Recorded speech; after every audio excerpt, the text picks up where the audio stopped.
Happy birthday atau anniversary ya? Happy birthday 30 tahun.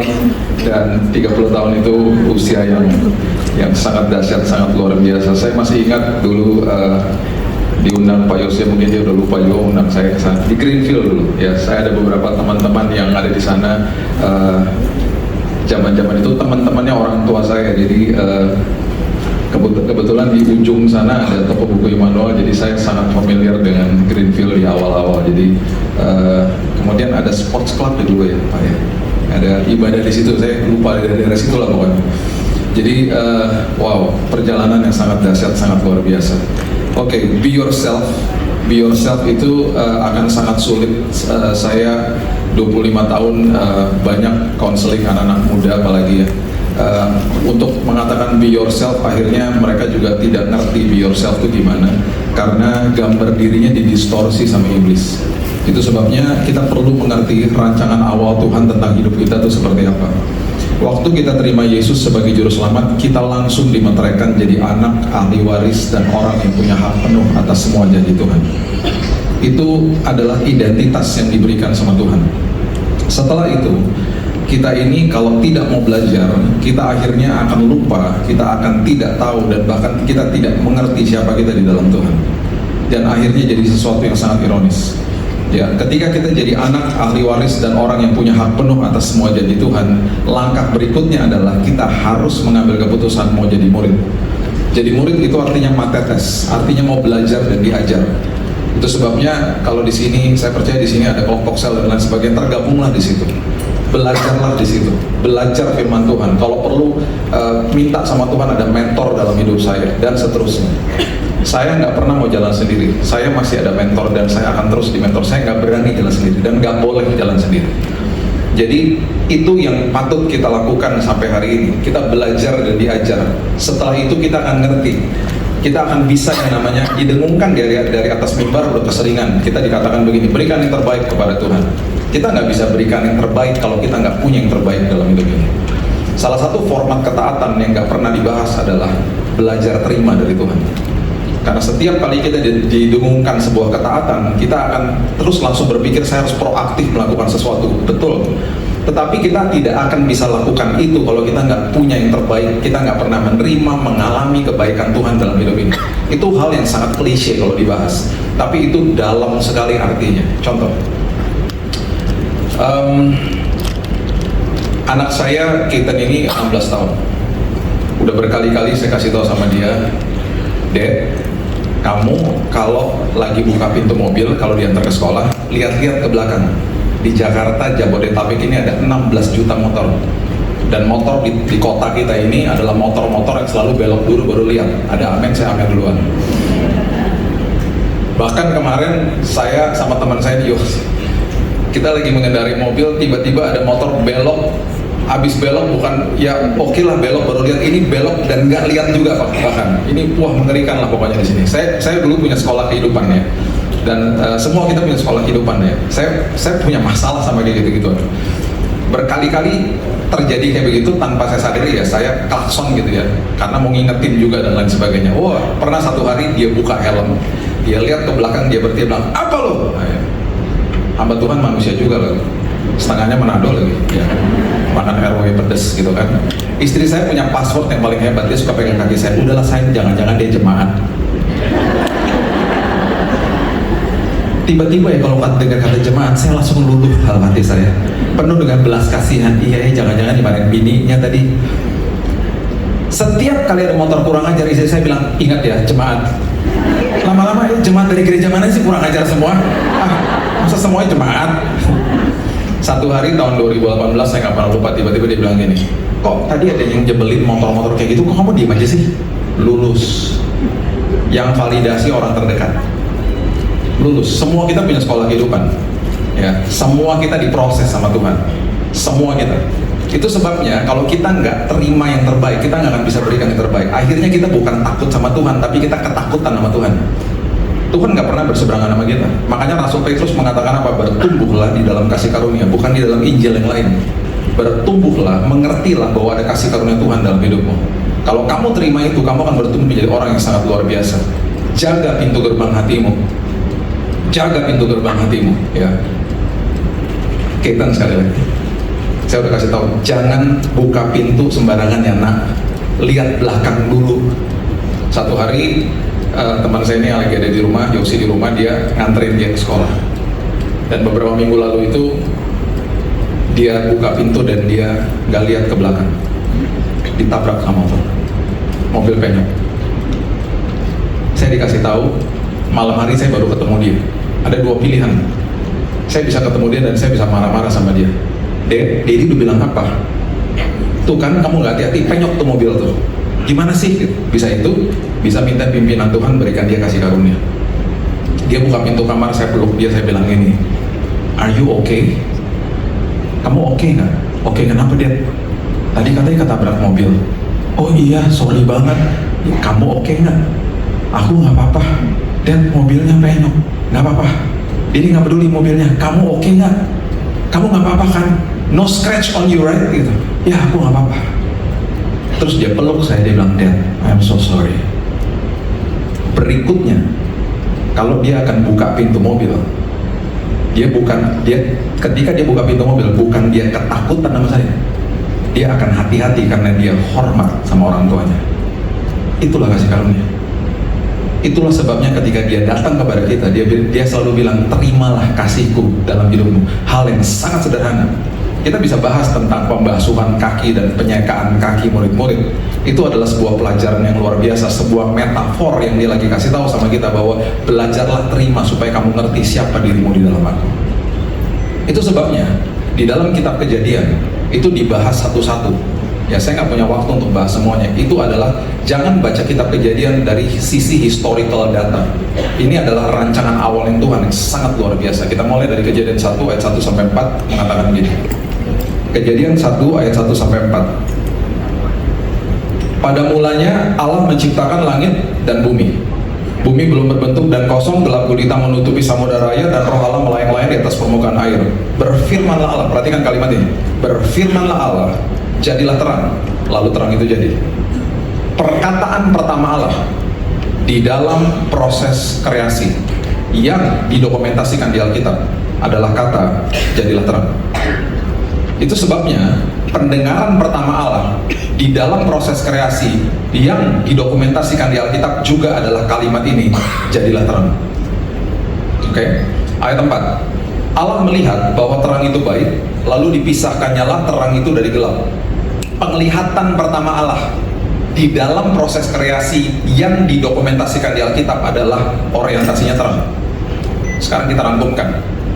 Kita punya 5 panca indera dalam kehidupan ini, dalam tubuh kita. Mata untuk melihat, telinga untuk mendengar, hidung untuk mencium, ada 2 rasa dari kulit dan dari lidah. Dari 5 panca indera ini yang paling banyak menyerap informasi adalah mata dan telinga. Mata dan telinga. Itu adalah pintu gerbang hati. Kalau itu tidak dijaga, kita akhirnya akan betul-betul terdistorsi gambar diri kita. Itu pintu gerbang hati. Ya, itu sebabnya ketika kita lahir baru, waktu saya lahir baru tahun 98, yang lahir baru rohnya, tubuh, jiwa, dan roh. Roh saya lahir baru. Waktu roh saya baru lahir, just born again. Jiwa saya yang di dalamnya sudah ada keputusan, ada kehendak, ada pikiran, ada perasaan, ada emosi, itu udah penuh sampah dunia. Bagaimana caranya supaya saya bisa menditok semua sampah-sampah itu kalau saya nggak kasih makan rohnya? Saya tujuan hidup ini adalah saya kasih makan rohnya supaya rohnya bertumbuh, rohnya makin kuat, rohnya akhirnya berkuasa, dan akhirnya hidup dipimpin sama roh, bukan sama jiwa yang keputusannya kerap kali selalu salah.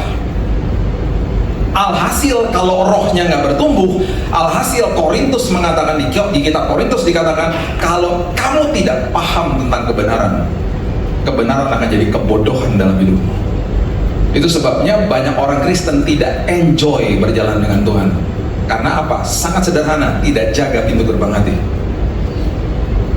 Tahun 2000, minat baca survei menunjukkan, kami kalau dari Yayasan Immanuel kami harus lihat karena kami ada penerbitan juga di situ.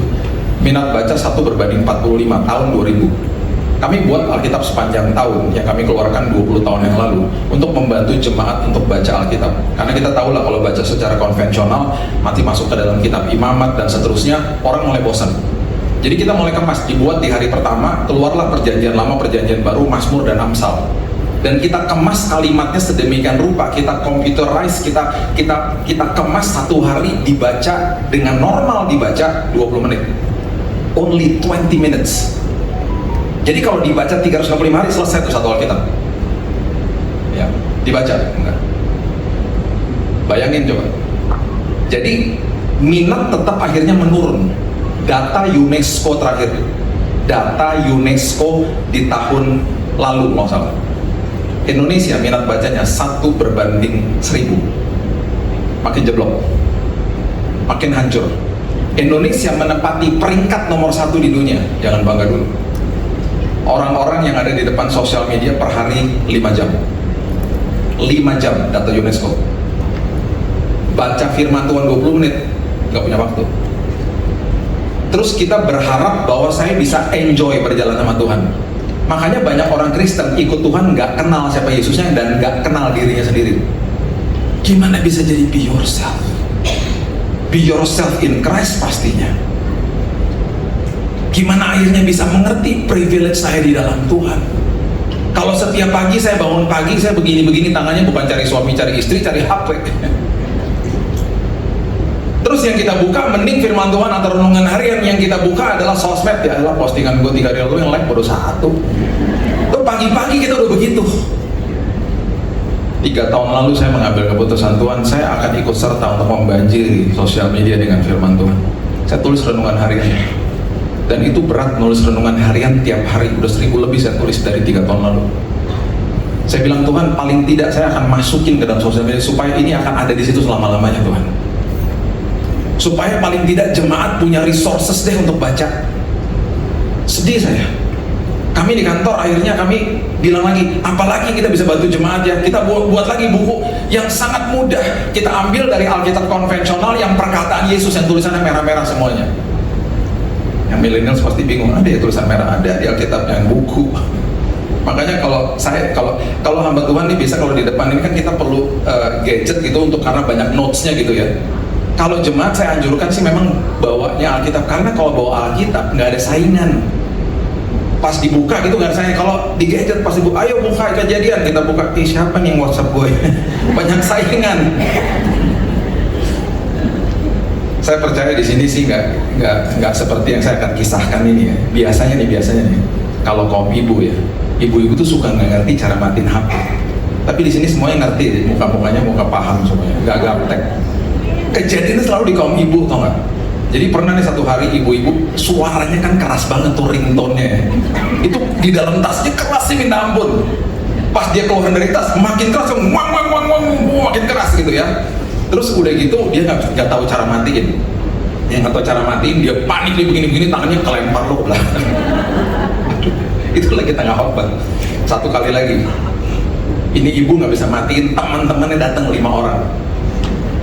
Mereka berkerumun di depannya dia, tengah-tengah khotbah juga ya. Nggak bisa matiin, butuh orang multimedia dari belakang. Sini tante, saya tolongin tante, tetap mati langsung beres. Yang paling parah, satu kali ada yang di depan juga duduknya, tengah-tengah khotbah, telepon berdering diangkat tuh sama dia. Iya. Ini pastor gini lagi khotbah, ntar aja teleponnya ya. Jangan diangkat kali. Sampai saya bilang, kalau tanya saya lagi sibuk ya tante. Iya, ntar aja, ntar teleponnya ya. Ampun. Tapi di sini nggak kayak gitu. Langsung buru-buru matiin, gue udah silent gak gue. Makanya kalau buka begitu nggak ada saingannya, gitu loh. Itu hal-hal sederhana yang seringkali kita nggak perhatikan. Coba baca 2 Petrus 2 ayat 7-8, coba lihat. 2 Petrus 2 ayat 7-8. Firman Tuhan katakan begini, tetapi ia menyelamatkan Lot, orang yang benar. Lot ini orang yang benar, ya. Sama seperti kita orang yang benar, dibenarkan, mengalami proses justification, dibenarkan, yang terus-menerus menderita oleh cara hidup orang-orang yang tak mengenal hukum dan hanya mengikuti hawa nafsu mereka saja. Sebab orang benar ini kita, orang-orang benar ini tinggal di tengah-tengah mereka. Kita tinggal di tengah-tengah dunia yang penuh dengan kegelapan ini, dan setiap hari juga kita melakukan ini, melihat dan mendengar perbuatan-perbuatan mereka yang jahat itu, sehingga jiwanya yang benar itu tersiksa. Jadi jiwa orang benar bisa tersiksa, sampahnya akan makin banyak kalau nggak jaga pintu gerbang hati. Itu sebabnya akhirnya semua kebenaran yang pernah kita dengar, yang pernah kita baca, terbenam di dalam kehidupan kita, dan gak pernah diangkat ke permukaan karena udah terbenam sejauh-jauhnya sampai kedalaman karena penuh dengan sampah jiwanya. Yuk kita kasih makan rohnya supaya rohnya bertumbuh, dan akhirnya kalau kita mengerti kebenaran tidak lagi jadi kebodohan. Contohnya apa sih kebenaran? Sesuatu yang kita nggak paham jadi kebodohan. Saya nggak paham dunia lukisan, saya nggak ngerti dunia lukisan. Dunia lukisan bagi saya, ketika teman saya bilang itu lukisan harga 1M, saya gini, 1M? Udah kayak cat tumpah. Saya bilang gitu, kagak ngerti. Dia bilang, lu lihat dari kanan dong, lu pelototin lebih dalam, itu ada maknanya. Saya pelototin, lama-lama pusing kepala saya. Apaan makna, dari mana? Jadi kebodohan karena saya nggak ngerti dunia lukisan. Sama aja kalau saya kasih tahu Bapak Ibu di tempat ini, hobi saya juga, Bapak Ibu akan bilang, ngapain koleksi kayak begitu? Saya kolektor pesawat terbang, mainan, jangan kaget. Kaya banget tuan, mainan. Saya suka dunia aviasi, saya teman pilot banyak. Ke flight simulator, datang ke pabriknya Boeing, sampai masuk ke dalam, tur di dalam, suka banget gitu loh. Saya bisa berkisah nih tentang pesawat berjam-jam karena saya paham. Pesawat ada nomor polisinya, ayo. Nggak tahu ya, nanti berikutnya masuk Garbarata, lihat di bagian belakang ada tulisannya PK. PK bukan persembahan kasih, itu artinya Papa Kilo, itu artinya registrasi pesawat itu berasal dari Indonesia. Nah, baru tahu ya. Kalau ada depannya M, itu bukan dari Malang pesawatnya, dari Amerika. Ada nomor polisinya. Terus kita punya banyak aplikasi, mau tahu pesawatnya usia berapa, ada namanya airfleets.net. Lihat tuh nomor registrasi, Bapak Ibu masukin di situ, tak ketahuan pesawatnya usia berapa. Alhasil saya jadi akhirnya suka ketakutan sendiri. Lihat, ya ampun, pesawatku 20 tahun. Ya nggak usah tahu kan. Saya tahu nih, saya bisa berkisah secara detail berjam-jam ngobrol tentang dunia aviasi, karena sesuatu yang kita paham tidak jadi kebodohan. Akhirnya firman Tuhan yang namanya harus saling mengasihi sama seperti Kristus mengasihi saya jadi kebodohan. Tegur duluan dong, jangan silent treatment. Enak aja, dia udah jahatin gua, ngapain gua tegur duluan? Enak aja. Udah dia yang salah, masa gue yang tegur duluan? Saling mengasihi sama seperti Kristus mengasihi saya, bukan sama seperti orang itu mengasihi saya. Akhirnya kita berkecamuk kan di dalam sini. Nah, kalau terus dikasih makan rohnya, makin bertumbuh, akan makin mudah lakukan kebenaran gitu loh. Jadi betul-betul jadi be yourself in Christ itu betul-betul kejadian. Karena ini udah rancangan awalnya Tuhan, nggak bisa diapa-apain. Yang namanya mata, penglihatan, pendengaran, dan akhirnya perkataan, semuanya serba terang. Input menentukan output. Apa yang kita masukkan sampah, yang keluar sampah. Keluarnya dari mana sih? Tindakan sama perkataan kok. Cuman dari itu aja akhirnya, kelihatan semua buahnya. Oke, yang kedua, coba baca satu Kejadian pasal yang pertama, ayat yang ke-26, ayat yang sangat favorit ya. Di tahun 2007 saya lagi baca ayat ini jam 11 malam di rumah. Saya nggak pernah lupa, di jam 11 itu Tuhan bilang, Bill, baca ulang. Baca apa sih Tuhan? Saya baca ulang, sampai waktu dapat pewahyuannya sampai loncat dari kursi, sampai istri saya bangun. Kenapa sih kamu? Saya nggak pernah lupa, saya cerita kisah ini karena saya excited banget pas dapet ini. Kejadian 1 ayat 26, perhatiin ini baik-baik. Ini identitas pertama yang diberikan sama Tuhan untuk manusia. Berfirmanlah Allah, baiklah kita menjadikan manusia menurut gambar dan rupa kita. Oke, itu identitas. Baiklah kita menjadikan manusia menurut gambar dan rupa kita, supaya, itu kata sambung, therefore, oleh sebab itu, supaya mereka bisa berkuasa atas ikan-ikan di laut, burung-burung di udara, ternak atas seluruh bumi, dan atas segala binatang melata yang merayap di bumi. Itu bagian yang kedua, itu berbicara tentang to have dominion over the earth. Untuk mendominasi, untuk berkuasa atas hidup. Supaya saya bisa berkuasa atas hidup, saya patut mengerti siapa diri saya di dalam Tuhan, identitas saya di dalam Tuhan. Saya harus mengerti bahwa saya serupa dan segambar seperti Tuhan. Di sini banyak orang yang miss akhirnya. Serupa dan segambar berarti apa ya? Sama ya, Tuhan punya kuping juga kayak saya gitu. Akhirnya cuma segitu pikirannya. Apa ya Tuhan gitu? Kalau kita tidak, karena ada kata supaya ya, kalau kita tidak mengerti identitas, kita tidak akan pernah bisa berkuasa atas kehidupan. Itu kata supaya kenapa ada di situ, untuk menjelaskan hal ini. Yang terjadi adalah kalau kita nggak ngerti identitas kita di dalam Tuhan, akhirnya hidup berkuasa atas kita. Akhirnya hak asasi manusia, kepentingan egosentrik berkuasa atas saya.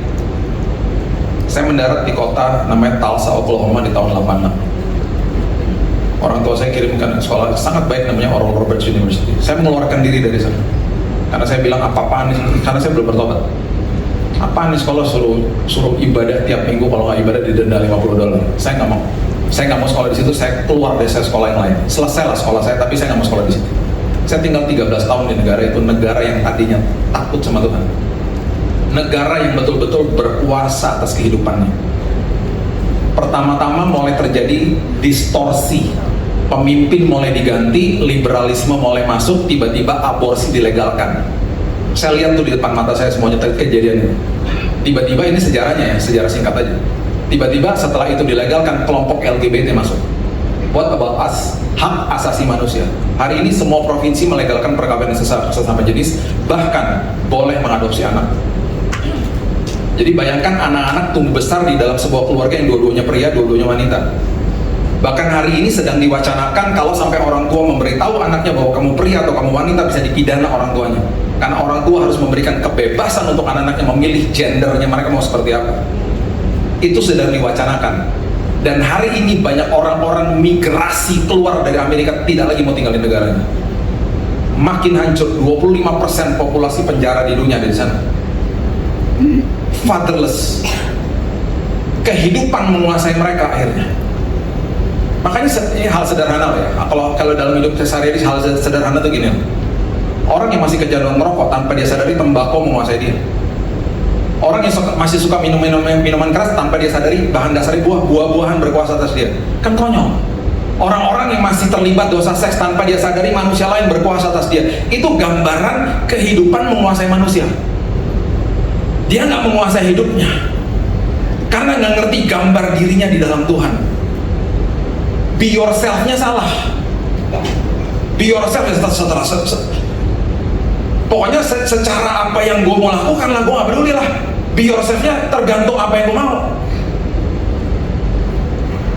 Saya udah mulai berani katakan nih, dan saya mulai menganjurkan kepada banyak orang, kalau anakmu dan mau kirim anak ke sekolah, kalau anak bapak ibu masih belum tertanam di dalam firman, jangan kirim ke negara itu.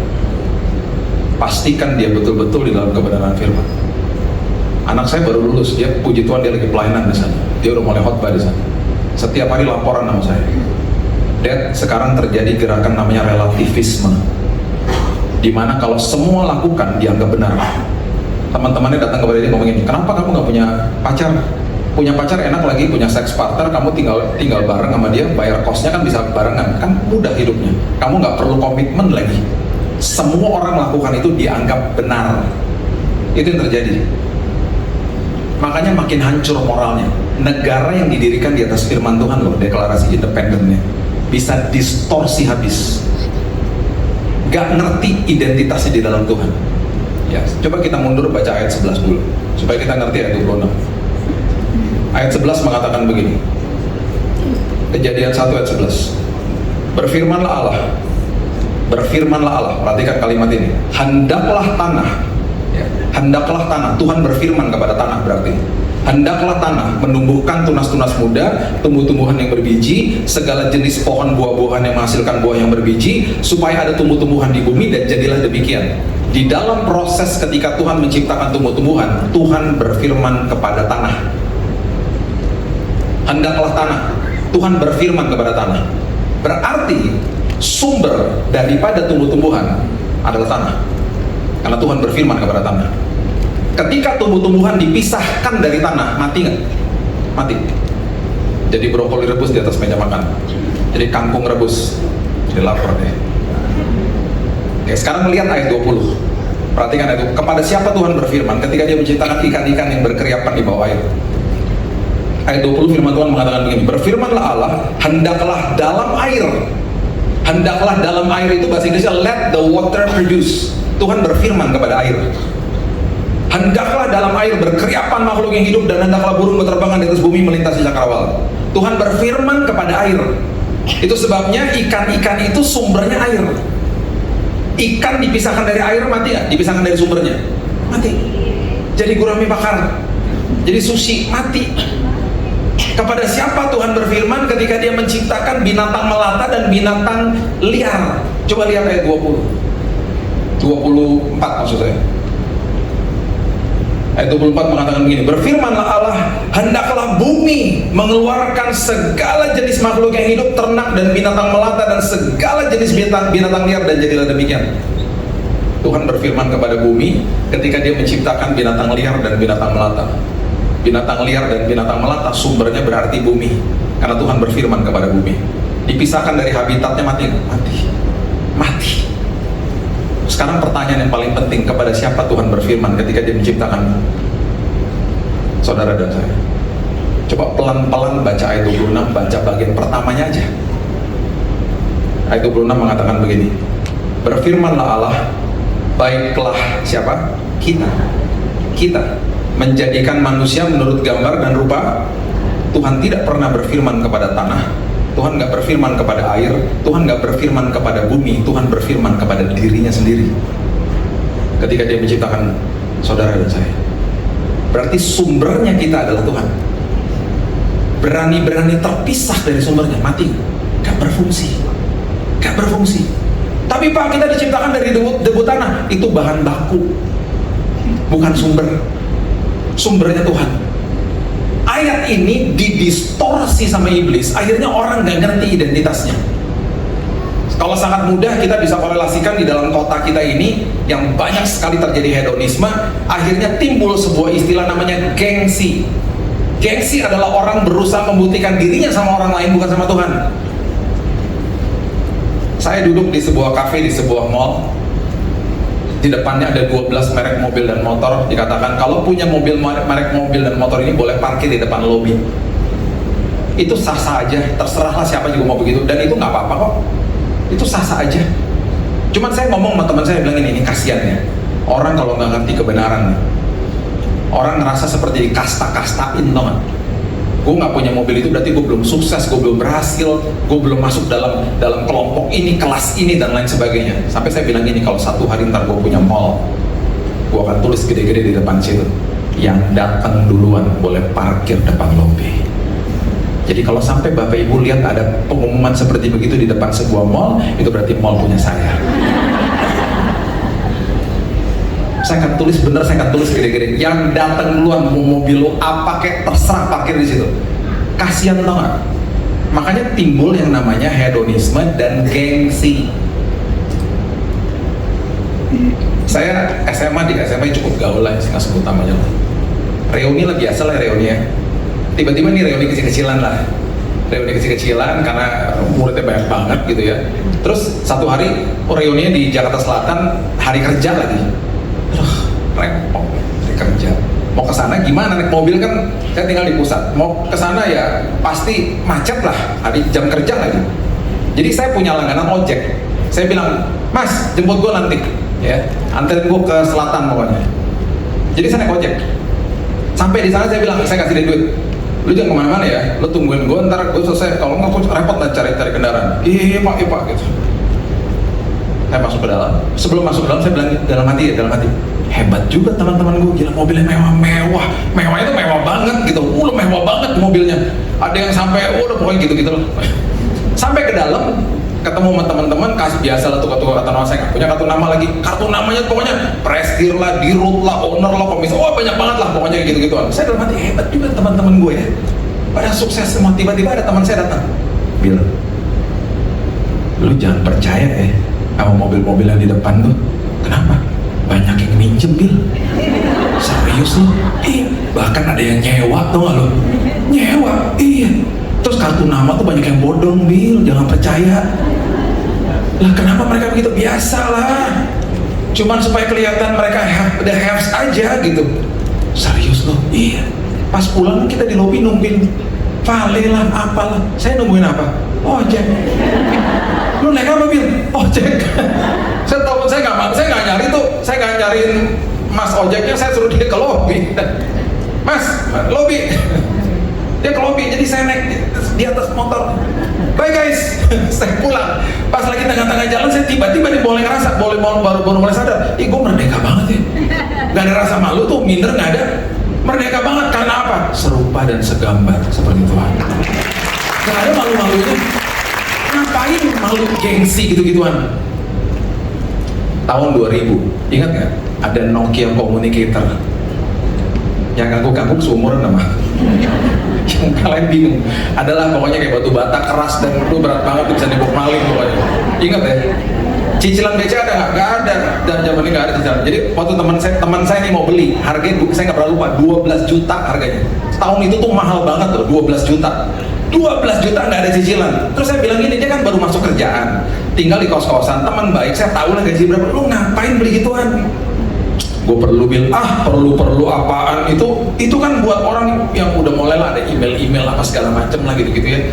Lu sekarang kan cuma perlu terima telepon, SMS sama dapat telepon udah. Ada zaman pager ingat ya? Kagum seumuran. Ngapain? Pokoknya kita ngobrol-ngobrol akhirnya ketahuan aslinya. Gue malu, Bil, kalau ngumpul sama teman-teman itu semua udah pada punya, geng. Terus lu mau beli gimana? Gue minjem duit, ntar gue balikin ke teman gue nyicil pakai bunga. Singkat cerita akhirnya dibeli sama dia. Saya nggak pernah lupa ya, kita malam-malam makan di almarhum Planet Hollywood ya. Saya duduk di situ sama dia, sama teman-teman nih. Dia buka dong di atas meja Nokia Communicator, emang keren banget sih ya. Peralihan dari handphone kita hitam putih mulai berwarna dikit terus gede lagi kan, buka. Gue jadi beli, keren ya, iya keren juga ya, emang keren sih. Dapat SMS, tiba-tiba dibisikin saya, gue pinjam HP lu dong. Buat apa? Balesin SMS. Ya emang HP lu kenapa? Kagak ada pulsa. Pulsa. Terus dulu ingat gak suka ada orang jual-jualan pulsa di meja-meja gitu kan? Ada tuh di depan situ. Lu beli aja di depan 100.000. Tau gak dibisikin lagi? Kagak ada duit. Saya bisikin lagi, lu beli HP 12 juta, 100.000 kagak punya. Dia pinjam HP saya, balesin SMS di bawah meja. Geng, tersiksa hidupnya. Naik mobil sama teman saya ke Grand Hyatt, dia pakai mobil, saya berdua sama dia naik Daihatsu Velosa butut. Datang ke pernikahan teman, udah mau bubar, orang-orang udah pada nunggu Vale di depan Grand Hyatt. Saya bilang sama dia, udah kita turun sini aja Vale, ntar itu mempelainya udah pergi kan repot, yuk udah telat nih. Dia bilang gitu, enak aja lo, enak aja apaan, lo udah nikah enak, gua gimana? Maksud lo apa sih? Gue turun dari mobil butut kayak begini, pasaran gue jeblok bro. Lo lihat tuh cewek-cewek cantik udah pada nunggu di situ, nunggu Vale. Emang lo stok market? Pasaran lo jeblok ya mas. Kita parkir ke bawah, ribet pokoknya. Akhirnya dia bilang sama saya, kenapa ya gue punya perasaan kayak begitu? Gengsi. Hati-hati dengan gambar diri kita, sumber kita adalah Tuhan. Yang terakhir, coba lihat ayat 29. Kejadian 1 ayat 29. Ini berbicara tentang siapa kita di dalam Tuhan. Kita ini anak, kita ahli waris, dan kita adalah orang-orang yang punya hak penuh atas semua janji Tuhan. Dan ini mulainya dari sini, dari ayat 29. Dikatakan begini, ini rancangan awalnya Tuhan. Berfirmanlah Allah, lihatlah aku memberikan kepadamu segala tumbuh-tumbuhan yang berbiji di seluruh bumi, segala pohon-pohonan yang buahnya berbiji, itulah akan jadi makananmu. Ini provisi Tuhan, hidupmu tidak akan pernah berkekurangan, kebutuhanmu sudah aku tanggung penuh. Itu sebabnya di Matius pasalnya yang ke-6 ayat 31, Yesus mulai mengatakan, janganlah kamu khawatir dan berkata. Ada kata berkata dan itu nggak pernah dibahas. Apakah yang kamu makan, minum, dan pakai? Jangan sekedar khawatir, nggak boleh berkata. Berkata tuh berarti apa? Ngeluh. Udah gitu mulai ngeluh sama orang, ngeluh sama Tuhan. Jangan berkata.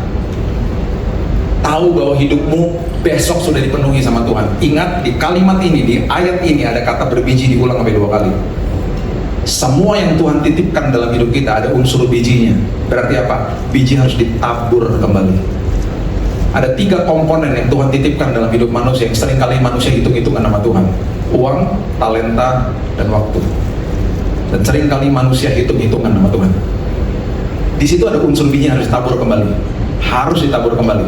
Ya, saya tutup dengan kisah nyata ini. Seorang teman saya beberapa tahun yang silam, dia di persimpangan jalan. Dia bilang, Bill, gue antara ikut Tuhan full time atau gue ditawarin kontrak sinetron ratusan juta nih. Saya bilang, ya kamu doa lah, doa Tuhan mau apa dalam hidupmu. 2 hari setelah itu dia balik, gue confirm, gue mau full time buat Tuhan. Ya udah, tolong doain gue. Dalam 2-3 bulan ke depan, simpanan gue habis. Komponen yang paling besar dalam hidup gue salah satunya adalah susu buat anak gue yang masih usia 4 tahun. Tolong doain gue. Betul kejadian, uangnya habis total, habis bis. Di malam terakhir, susu terakhir, porsi terakhir dia kasih anaknya, kalengnya dia angkat sama istri, dia bilang, Tuhan, habis Tuhan. Itu masih jam 8 malam, pakai nalarnya manusia, itu bisa telepon teman atau keluarga, pinjem duit. Kalau pakai nalarnya manusia, pinjem duit, mumpung supermarket belum tutup, karena besok pagi, jam 6 pagi, anaknya pasti bangun minum susu, minta susu. Udah habis malam. Dia buang, kemudian dia bilang sama istrinya, yuk kita tidur. Saya tanya, emang lu bisa tidur? Oh, pertama susah, Bill. Akhirnya gue ketiduran juga. Besok paginya gue kebangun sama tangisan anak gue jam 5:30 pagi. Dia sempat bilang gini sama istrinya, udah kita buatin teh manis aja. Mereka buka pintu kamarnya pagi-pagi. Terkaget-kaget dia lihat di atas meja makan di depan pintu kamarnya ada kaleng susu, tulisannya jumbo size. Kaleng susu dibuang kemana? Bukan itu. Dia cek lagi ke dapur, masih ada. Terus dia bilang, ini gue pertama kali ya, gue biasa kalau lihat kaleng susu gue teduh banget, tuh kan makanan anak gue. Gue pertama kali lihat kaleng susu, gue ketakutan kayak lihat penampakan, mau dia bilang gitu. Sampai gue toel-toel gini, ini dari mana nih kaleng susu, gede banget lagi. Tiba-tiba mbaknya keluar dari kamar. Mbak, dari mana mbak? Loh pak, itu kan mertua bapak tadi nganterin ke sini jam 5 pagi. Ah, kok bisa? Ditanya sama istrinya, kamu kasih tau mama? Enggak. Bodohnya telepon mamanya. Mah, thank you ya mah. Kok mama tahu kita nggak punya susu? Mama nggak tahu. Terus gimana ceritanya? Tadi malam mama lagi jam 8 lagi ada di supermarket. Mama lagi tiba-tiba udah mau pulang, tergerak pengen beliin susu buat cucu. Jadi mama ambil aja susunya. Oke. Terus mama jam 5 pagi ngapain ke sini? Mama ada meeting di Bandung, nih kejadian di Jakarta. Mama ada meeting di Bandung jam 8 pagi. Mamanya bergerak dalam properti. Saat mama ada meeting penting jam 8 pagi. Mama harus berangkat pagi-pagi. Waktu mau masuk pintu tol kan lewat rumah kamu. Jadi jam 5 mama sekalian dropin, Tuhan tidak pernah telat. Tuhan selalu on time. Karena semua rancangan awalnya Tuhan itu sudah dikembalikan ke dalam tangan kita ketika di dalam kuasa kebangkitan. Pernah didistorsi tapi tidak pernah digagalkan. Mau mengerti siapa diri kita, mau be yourself, mengertilah siapa kita di dalam Tuhan. Mengertilah rancangan awal Tuhan di dalam hidup kita. Isi roh kita dengan kebenaran firman, dan kita akan menjadi orang-orang yang hidupnya dipimpin sama Allah. Berikan tepuk tangan kita. Bapak, terima kasih, mengucap syukur buat pagi siang hari ini. Hamba-Mu stop sampai di sini Tuhan, tapi firman Tuhan terus berkumandang di hati kami. Kami percaya bahwa firman kebenaran menjadi kekuatan pedoman pelita bagi langkah hidup kami. Kami percaya Tuhan, hari ini dan selama-lamanya kami mau betul-betul serius Tuhan untuk mengambil keputusan, untuk belajar dan diajar, supaya betul-betul kami mengerti identitas kami di dalam Tuhan. Dan ketika kami deklarasi be yourself, be myself di dalam Kristus, kami mengerti Tuhan siapa kami di dalam Tuhan. Kami adalah anak, kami adalah ahli waris, kami adalah orang yang punya hak penuh atas semua janji Tuhan. Dan itu sebabnya Tuhan, apapun kenyataan yang kami hadapi di depan kami, kenyataan harus tunduk sama kebenaran firman. Kalau kami sedang bergumul dengan kesehatan, kami bergumul Tuhan dengan masalah keluarga, ekonomi, apapun itu Tuhan, seperti Paulus katakan, justru kami bermegah di depannya, karena itu kesempatan untuk kami belajar tekun. Karena dengan itu Tuhan, kami akan menghasilkan sebuah ketahanan uji. Dan itu sebabnya karakter kami menjadi karakter yang akhirnya penuh dengan pengharapan yang tidak pernah mengecewakan di dalam Kristus. Meteraikan firman ini ya Tuhan, seperti kami juga sudah dimeteraikan oleh Roh Kudus.